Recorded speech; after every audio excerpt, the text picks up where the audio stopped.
a construction scheduler do? If you focus on these priorities that we're going to talk about, hopefully you will avoid wasting any of your time. So what should you do first when scheduling? What is the main approach you can take? And what should you never do as a scheduler? We'll cover all that right now.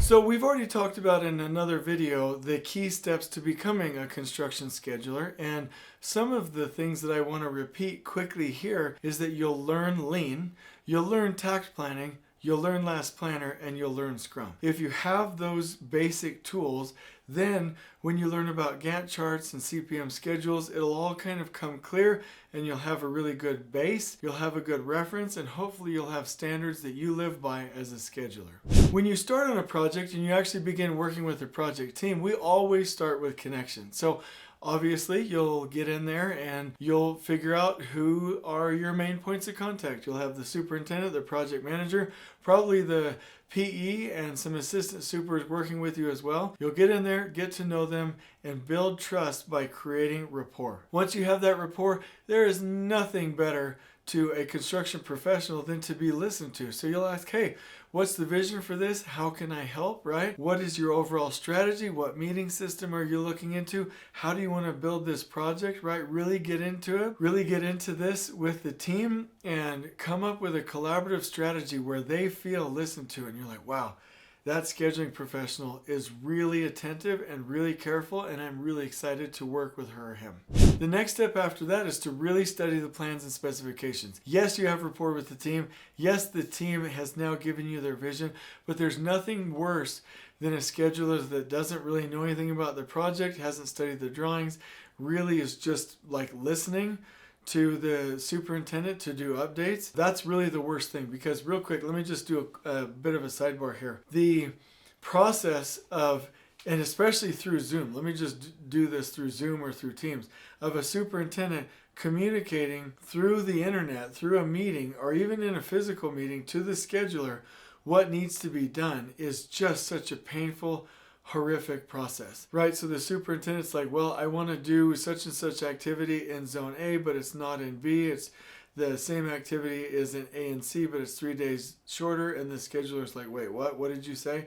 And this communication that goes back and forth is not only painstaking, but it takes a long time, and it's very, very frustrating. So you, as a scheduler, will do so much better by giving the leaders vision, studying the plans and specs, knowing what they're talking about, and actually getting in and doing some builder scheduling of your own so that you're ready and you're able to respond, because just as much of the location-based information for the project is in your brain, and the sequence is in your brain as well, so you can respond quickly and do those updates and form a good team.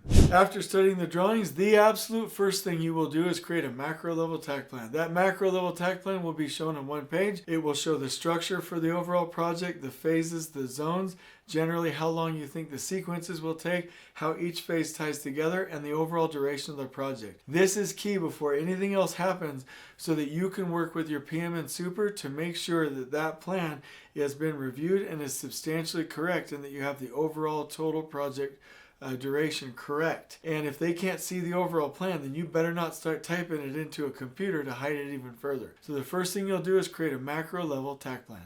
The second thing you'll do is to create your zone maps so that you have your schedule and your zone maps together, and the entire team that's reviewing this project can see time and space. That also includes another step, which is to draft the logistics plan. Now you might be thinking to yourself, hey Jason, that's for later, the superintendent does that. I gotcha, got it, love that.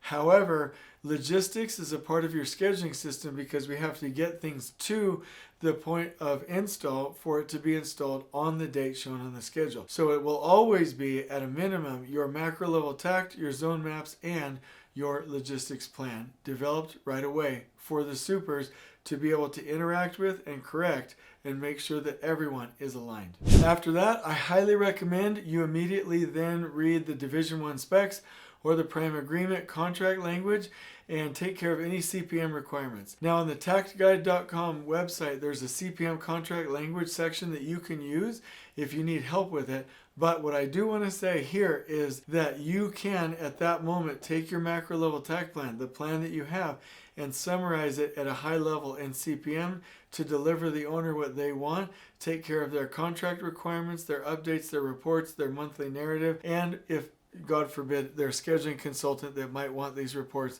and might want to analyze it. But go ahead and create your Takt plan and then summarize it in CPM.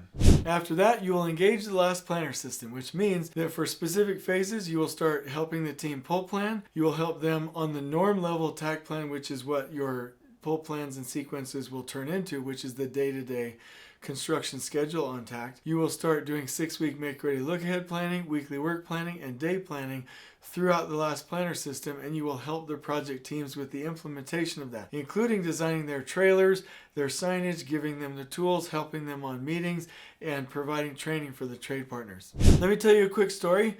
There was a team that was doing a schedule, and the scheduler that they started with, and it wasn't their fault, really did quite a horrible job, was hiding information, was burdening trades, really stacking everything at the end, and set up the team. And yes, the project management team had something to do with this because they didn't check, but really set up the team for a hard situation. About 2/3 of the way through, my scheduling companion and myself were called into the project to recover, and we used these steps. We dug into the plans, we created a macro level Takt plan, we saw how we needed to flow, we structured a high level CPM from that actually flowed, issued a $0 change order to the trades once the owner approved, got everybody back onto a rhythm, and got the project flowing, and they finished a week early. And the reason is because the new team that was helping them, the scheduler and me, we were builders partnering with the super.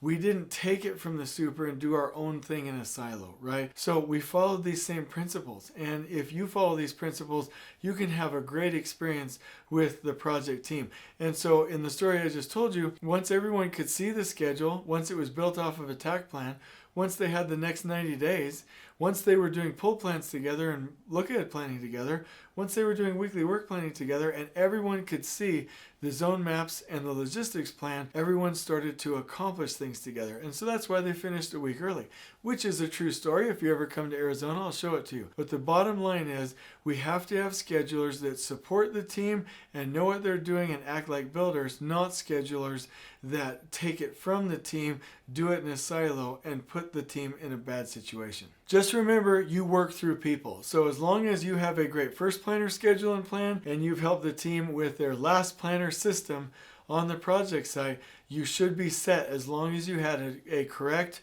total project duration target that is locked into the contracts. Now, remember, you work through people, so every one of those steps was working through people, not doing it for them. Once you have that schedule, you can now summarize that into any corporate reporting, and you can manage scheduling KPIs, scheduling reports, scheduling data at a corporate level. You can start finding trends with schedules. You can start logging historical production rates to enable future schedules, and keep those schedules coming out of pre-construction before we break ground. Keep those schedules coming out accurately so that we can set up the project teams for success, and then iterate and become better from there. And so one of the things that I want to do is link you to the video of a role of a superintendent so that you can understand how the two of you can pair together to really create a remarkable first and last planner system delivery with this schedule. But these are the general steps. I hope you follow them. Please don't become a broker. Please become a builder with the superintendent. Dig in, know the project, and create real value. I hope you have enjoyed this video. On we go.